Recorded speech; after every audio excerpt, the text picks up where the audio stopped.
Assalamualaikum warahmatullahi wabarakatuh. Jumpa lagi dengan Enjoy Channel, channel yang membahas berita teraktual, terhangat, dan sedang menjadi perbincangan publik. Sahabat Enjoy Channel, kali ini yang akan kita bahas masih mengenai tewasnya Brigadir Joshua. Kasus ini menyita perhatian publik, teman-teman.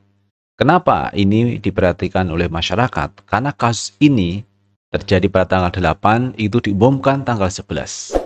Di sana publik sudah menaruh curiga ada kejanggalan terkait tewasnya Brigadir Joshua. Dan benar saja teman-teman, akhirnya kasus ini terbongkar bahwa ini adalah upaya pembunuhan berencana yang dilakukan oleh Kadif Propam Ferdy Sambo. Dan ini tentu publik bertanya-tanya, kenapa sampai tega Ferdy Sambo itu membunuh anak buahnya yang menjadi ajudan. Bahkan Brigadir J itu sudah dianggap keluarga, sudah dianggap sebagai teman dan sebagainya, sesuai apa yang pernah disampaikan oleh istri Ferdy Sambo. Jadi ini kedekatan yang luar biasa antara Brigadir J sama keluarga Ferdy Sambo. Tetapi kebaikan-kebaikan itu pada akhirnya adalah dengan tewasnya Brigadir Joshua. Ini kan menimbulkan pertanyaan, ada apa? Dan ungkapan-ungkapan yang awal, siaran pers yang awal mengenai motif tewasnya Brigadir Joshua karena faktor pelecehan seksual. Nah, ini teman-teman yang akhirnya juga menjadi perhatian publik. Benarkah Brigadir Joshua melakukan pelecehan? Dan akhirnya terbongkar bahwa tidak ada pelecehan. Buktinya, pihak Polri sudah melakukan gelar perkara, teman-teman. Dan dalam gelar perkara itu tidak ada bukti terkait peristiwa pidana atau terjadi pelecehan seksual. Itu tidak ada. Jadi pelecehan seksual ini adalah berita bohong yang disebarkan oleh Ferdy Sambo maupun istrinya. Karena istri Ferdy Sambo sudah melaporkan kasus ini ke kepolisian, teman-teman, bahwa dia dilecehkan oleh Brigadir Joshua. Dan ini kebohongan yang sudah terbongkar. Nah, teman-teman, terkait kebohongan yang dilakukan oleh Ferdy Sambo ini menyeret rekan-rekannya, teman-teman, sejawat di Polri. Sehingga banyak dari anggota Polri ini yang diduga melanggar kode etik gara-gara upaya yang dilakukan oleh Ferdy Sambo melakukan kebohongan terkait tewasnya Brigadir Joshua. Kemarin kalau kita lihat teman-teman, ada 31 orang yang sudah diperiksa diduga melakukan pelanggaran kode etik, dan 16 orang dari Polri ini ditempatkan di tempat khusus.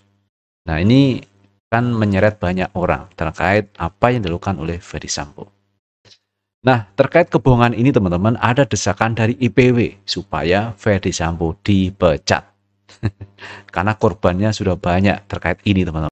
Dan bahkan Kompolnas kemarin ini diwawancarai oleh Rossi teman-teman, katanya ini dibohongi oleh pihak Ferdy Sambo terkait berita bahwa tewasnya Brigadir Joshua karena tembak-menembak. Padahal itu hoax, berita yang tidak benar. Nah teman-teman, bagaimana pendapat dari IPW? Kita lihat beritanya. Kita ambil berita teman-teman dari tv1news.com. Ferdy Sambo berbohong ke pimpinan Polri. IPW mengatakan bisa diberhentikan tidak hormat alias dipecat. Ketua Indonesia Police Watch IPW Sugeng Teguh Santoso menilai Irjen Ferdy Sambo bisa diberhentikan secara tidak hormat terkait kronologi kasus pembunuhan Brigadir J yang berubah-ubah dan terkesan membohongi pimpinan Polri. IPW mengusulkan satu proses pemeriksaan kode etik dengan sanksi pemberhentian tidak hormat kepada Ferdy Sambo. Kemudian bisa dilakukan satu pemeriksaan atas perkara pidana karena sudah ditetapkan sebagai tersangka, ujar Sugeng Teguh Sabtu 13 Agustus 2022. Sugeng menjelaskan pihaknya meminta hasil pemeriksaan Inspektur Khusus Irsus Polri terkait dugaan pelanggaran kode etik harus segera diajukan ke Komisi Kode Etik Kepolisian. Menurut dia, Ferdy Sambo diduga kuat membuat pelanggaran berat terkait kasus Brigadir J. Ada suatu pelanggaran berat yang dilakukan Ferdy Sambo, yaitu perbuatan larangan melanggar hukum pidana bagi anggota kepolisian, jelasnya. Selain itu, Sugeng mengatakan Ferdy Sambo perlu diperiksa lebih lanjut terkait kasus pelanggaran kode etik. Dia menuturkan pemberhentian tidak hormat kepada Ferdy Sambo bisa dilakukan jika tim sus bekerja profesional. IPW berharap tim sus yang memeriksa perkara pidana terhadap tersangka Ferdy Sambo dapat melengkapi berkas perkara, kemudian membuktikan secara profesional, sehingga pembuktiannya kuat dan bisa diajukan persidangan, imbuhnya. Adapun Ferdy Sambo telah ditetapkan sebagai tersangka kasus dugaan pembunuhan berencana kepada Brigadir J alias Yosua Huta Barat. Ferdy Sambo disangkakan pasal 340 KUHP tentang pembunuhan berencana subsidiar pasal 338 KUHP, junto pasal 55 dan 56 KUHP. Selain Ferdy Sambo, Mabes Polri telah merilis 3 tersangka lain, yakni Baradae atau RE, Brib KRR, dan MK. Nah, itu teman-teman terkait kasus pembunuhan berencana yang dilakukan oleh mantan Kadif Propam Ferdy Sambo. Ini menjadi hal yang pertama sejarah di Indonesia, teman-teman, ada petinggi Polri yang melakukan pembunuhan berencana, yaitu yang dilakukan oleh Ferdy Sambo. Karena itu banyak pihak, teman-teman, kasus ini segera dituntaskan karena sudah cukup lama terkait tewasnya Brigadir Joshua.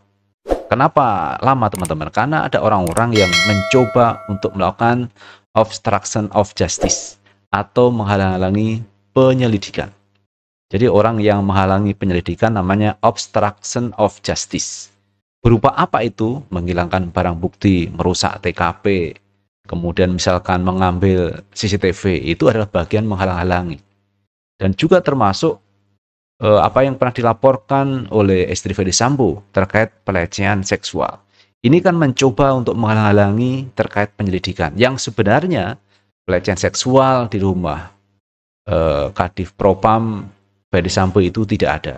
Berarti kan dia menyampaikan laporan bohong, laporan palsu. Nah, kalau sudah laporan palsu, ini ada hukumnya, teman-teman. Itu pidana. Jadi, kalau saya melihat ini kasus banyak pasal-pasal yang bisa diterapkan. Misalkan pelanggaran Undang-Undang ITE, menyebarkan berita hoaks. Padahal tidak ada pelecehan, tetapi diberitakan ada pelecehan. Kemudian ada tembak-menembak. Itu kan juga berita bohong, yang sebenarnya tidak ada tembak-menembak. Jadi banyak pelanggaran terkait kasus Brigadir Joshua ini. Karena itu kita melihat memang ada beberapa pihak keluarga dari sejawat dari Ferdy Sambo yang merasa kecewa dengan ulah dari Ferdy Sambo yang melakukan pembohongan publik.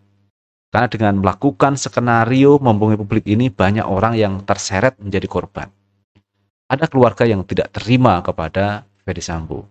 Jadi ada beberapa temannya yang ini ditahan, ditempatkan di tempat khusus, dicopot dari jabatannya. Ini semua kan sebenarnya dari awal mereka itu tidak tahu. Tetapi karena mungkin mereka bawaan dan di atasnya itu adalah Ferdy Sambo, maka dia bisa melakukan skenario settingan seperti itu. Dan mereka terlibat dalam pusaran kasus yang dibuat oleh Ferdy Sambo. Jadi korbannya cukup banyak. Dan mereka tentu kalau melanggar kode etik, melakukan obstruction of justice, itu tentu ada hukumannya. Jadi kasihan mereka. Tidak tahu apa-apa, tetapi pada akhirnya ikut terlibat dalam skenario yang dibuat oleh Ferdy Sambo. Karena itu IPW, teman-teman, mendesak supaya Ferdy Sambo itu dipecat dari kepolisian dengan tidak hormat. Kenapa begitu? Karena seorang aparat yang seharusnya melindungi masyarakat, jadi polisi itu kan penegak hukum yang mestinya melindungi masyarakat, tetapi justru ini membuat masalah, melakukan pelanggaran pidana yang cukup berat, membunuh orang, melakukan pembunuhan berencana. Jadi ini yang disampaikan IPW sebenarnya juga mewakili banyak orang, supaya orang-orang seperti ini dibersihkan dari kepolisian. Karena kita melihat ini bukan tindakan prosedural dari kepolisian, ini bukan kepolisian. Kepolisian kita tidak begitu. Polisi kita itu adalah memberikan rasa aman kepada masyarakat. Bukan membuat keonaran, bukan membuat pelanggaran pidana yang mengakibatkan hilangnya nyawa seseorang.